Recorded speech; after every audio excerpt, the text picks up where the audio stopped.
अज्ञानता, लापरवाही, षड्यंत्र, मुख्य सचिव के एक्सटेंशन में रोड़ा। आप देख रहे हैं खबर नेशन, गौरव चतुर्वेदी के साथ।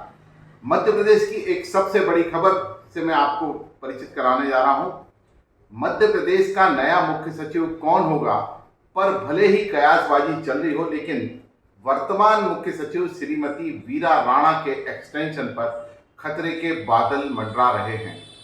हाल ही में 3-4 मामलों के सामने आने के बाद मुख्य सचिव श्रीमती राणा की प्रशासनिक दक्षता को लेकर अज्ञानता, लापरवाही या षड्यंत्र के आरोप लग रहे हैं।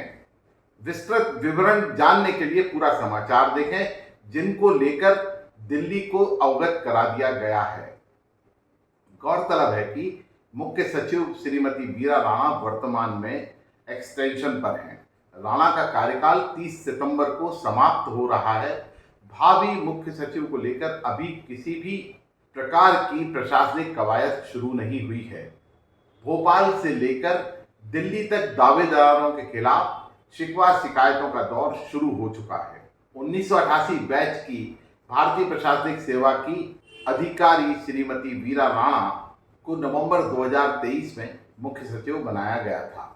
उस दौरान मध्य प्रदेश में विधानसभा चुनाव के चलते आचार संहिता चल रही थी, जिसके चलते चुनाव आयोग के माध्यम से 3 वरिष्ठतम आईएएस अधिकारियों का पैनल दिल्ली भेजा गया और जिसमें विवादों को टालने के लिए वीरा राणा की नियुक्ति कर दी गई।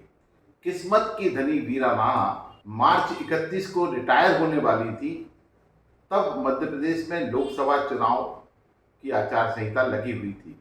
लोकसभा चुनाव के दौरान ही वीरा राणा को एक्सटेंशन दे दिया गया। लोकसभा चुनाव संपन्न होने के बाद जैसे ही सरकार ने कामकाज की गति बढ़ाई, वैसे ही राणा की कमजोरियां उजागर होने लगी। कैबिनेट के प्रस्ताव में बिना विभागीय मंत्री के संशोधन किए जाने को लेकर नगरीय प्रशासन मंत्री कैलाश विजयवर्गीय ने कैबिनेट बैठक में तीखा रुख अख्तियार कर लिया। इस दौरान 1-2 मंत्रियों ने भी मुख्य सचिव के इस कदम को लेकर अपनी आपत्ति दर्ज करा दी।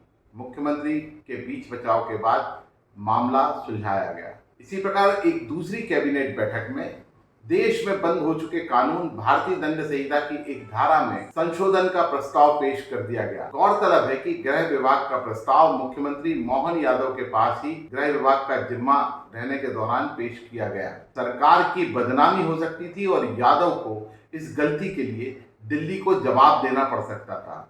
तब गृह विभाग के प्रमुख सचिव संजय दुबे थे।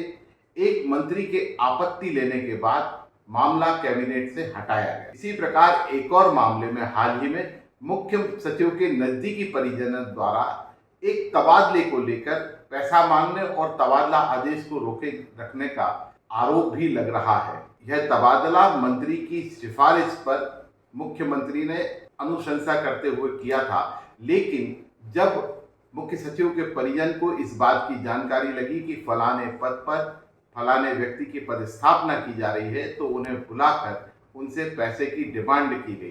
पैसा ना दिए जाने को लेकर तबादला आदेश को रोके रखा गया, लेकिन जब मंत्री ने फिर से आपत्ति उठाई तो मुख्यमंत्री ने तबादला आदेश जारी करवाया। इसे हम क्या कहें? क्या यह वीरा राणा की लापरवाही थी या वीरा राणा की नियमों से अज्ञानता या किसी प्रकार का कोई षड्यंत्र जो सरकार को बदनाम करने के लिए किया जा रहा था? ये भविष्य बताएगा, लेकिन वर्तमान में इन शिकायतों को लेकर वीरा राणा की एक्सटेंशन पर खतरे के बादल मंडरा गए हैं।